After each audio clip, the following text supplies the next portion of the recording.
గడ్డ మీద పుట్టినందుకు మీరందరూ సంతోషంగా ఉండాలని కోరుకునే మొదటి వ్యక్తుల్లో నేనొకడిని. కాబట్టి మీరందరూ బాగుండాలంటే Telugu Desam party, Janasena party, BJP party బలపరిచిన ఉమ్మడి అభ్యర్థులు ఇద్దరు కూడా భారీ మెజార్టీతో గెలవాల్సిన అవసరం చాలా ఉంది. అందుకని ఈరోజు మీ ముందుకు ప్రచారం చేయడానికి నేను ఈ విధంగా రావటం జరిగింది.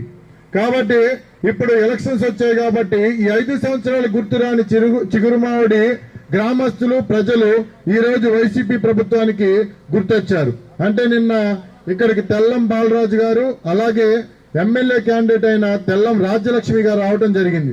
మరి వాళ్ళు వచ్చి ఏం చెప్పారో నాకైతే తెలియదు, కానీ 5 సంవత్సరాలకు ముందు ఏం చెప్పారో మాత్రం బాగా గుర్తుంది.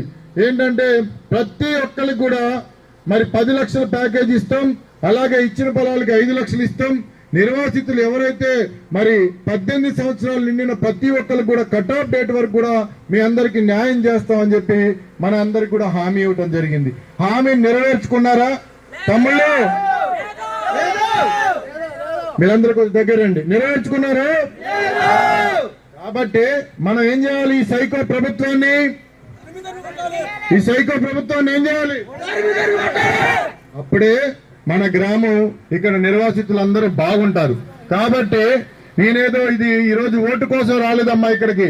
మీ అందరికీ న్యాయం జరగాలంటే, మీరందరూ బాగుండాలంటే, మీ కుటుంబాలు సంతోషంగా ఉండాలంటే 2014 నుంచి 2019 వరకు తెలుగుదేశం పార్టీ ఏ విధంగా అయితే మిమ్మల్ని అందరినీ ఆదుకుందో అదే విధంగా 2024లో ఈ ఉమ్మడి అభ్యర్థులు గెలిపించినట్లయితే 100% దానికి రెట్టింపు ఉత్సాహంతో పనిచేసి మన నిర్వాసితులందరినీ ఆదుకుంటుందనే నమ్మకం నాకు ఉంది. కాబట్టి నేను మీ ముందుకు వచ్చి ప్రచారం చేయడం జరుగుతుంది. కాబట్టి మరి రానున్న ఎలక్షన్స్ లో, అంటే సోమవారం పూట జరిగే ఎలక్షన్స్ లో, ఒకటి గాజు గ్లాసు చిర్రి బాలరాజు గారు, రెండో మరి సైకిల్ గుర్తు మన పుట్టా మహేష్ యాదవ్ గారు. మరి వీళ్ళిద్దరు కూడా భారీ మెజార్టీతో, అఖండ మెజార్టీతో, 1,00,000 మెజార్టీతో మీరు గెలిపించినట్లయితే 100% నిర్వాసితులకు ఒక హామీ ఇవ్వటం జరిగింది మన పుట్టా మహేష్ యాదవ్ గారు. ఆయన యువకుడు, పారిశ్రామికవేత్త. ఈ రోజు రాజకీయాల్లోకి ప్రజల్ని ఆదుకోవాలి, పేద ప్రజల పక్షాన్ని నిలబడాలి, నిర్వాసితులకు ఏదో చెయ్యాలని వేరే ప్రాంతం నుంచి మన ప్రాంతానికి రావడం జరిగింది. ఆయన రావటంతోనే మొన్న మన కొయ్యలగూడెం సభలో మనందరికి కూడా ₹1 కోటి నష్టపరిహారాన్ని నేను ఇస్తాను గవర్నమెంట్ కంటే ముందే అని చెప్పేసి ఆయన తన సొంత డబ్బులు మనందరికి ఇచ్చారంటే నిజంగా అది పెద్ద మనిషి. మరి అధికారంలోకి వచ్చిన తర్వాత ఆయన అధికారపు సొమ్ముని మనకి ఇవ్వడానికి చాలా ఈజీగా మనందరికి ఇచ్చేస్తాడనేది ఒక నిదర్శనం ఆ ₹1 కోటి. కాబట్టి ఇలాంటి మరి ఎంపీలను మనం గెలిపించుకోవాలి. మన పట్ల పోరాటం చేసేటోళ్ళని, అలాగే పార్లమెంట్ లో మన గళాన్ని వినిపించటోళ్ళని మనందరం కూడా ఈ రోజు గెలిపించుకోవాల్సిన అవసరం చాలా ఉంది. ఎందుకంటే వైసీపీ ఎంపీ ఆయన ఆ రోజు గెలిచాడు, ఒక్కసారి కూడా పార్లమెంట్ లో మాట్లాడలేదు, మన ప్రాంతాలకి రాలేదు, పోలవరం నిర్వాసితులు కూడా పట్టించుకోలేదు. కాబట్టి మీరందరూ ఆలోచన చేసుకోండి. ఇది లాస్ట్ ఛాన్స్.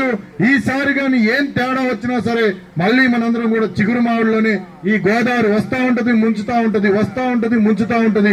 ఇదే పరిస్థితులు మనకు ఎదురవుతా ఉంటాయి. మనం నష్టపోతా ఉంటాం తప్ప మనం కొత్త జీవితాన్ని ప్రారంభించుకోవాలంటే మళ్ళీ ఈ ఉమ్మడి పార్టీని గెలిపించుకొని మన పునరావాసాలకు వెళ్తే, మన పునరావాసం పక్కన కూడా మన కోసం చంద్రబాబు నాయుడు గారు మంచి మౌలిక సదుపాయాలు, అంటే పెట్టుబడులు, పరిశ్రమలు, అలాగే ఫ్యాక్టరీలు తీసుకొచ్చి మనందరికి కూడా ఉపాధి కల్పించడానికి ఆయన అక్కడ అన్ని సంసిద్ధం చేశాడు. ఈ సంసిద్ధం మనందరం కూడా పొందుపరుచుకోవాలంటే 100% సైకిల్ గుర్తు, అలాగే గాజు గ్లాస్ గుర్తు పెట్టుకొని మీరు ఓటేసినట్టయితే, ఈ సైకో ప్రభుత్వాన్ని ఇంటికి పంపించినట్లయితే మనందరం బాగుంటాం.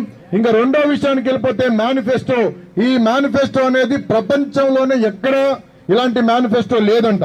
మరి ఇంత మంచి మేనిఫెస్టోని మనందరికి ముందుకు తీసుకొచ్చాడు ఈ ఉమ్మడి ప్రభుత్వంలో నారా చంద్రబాబు నాయుడు గారు.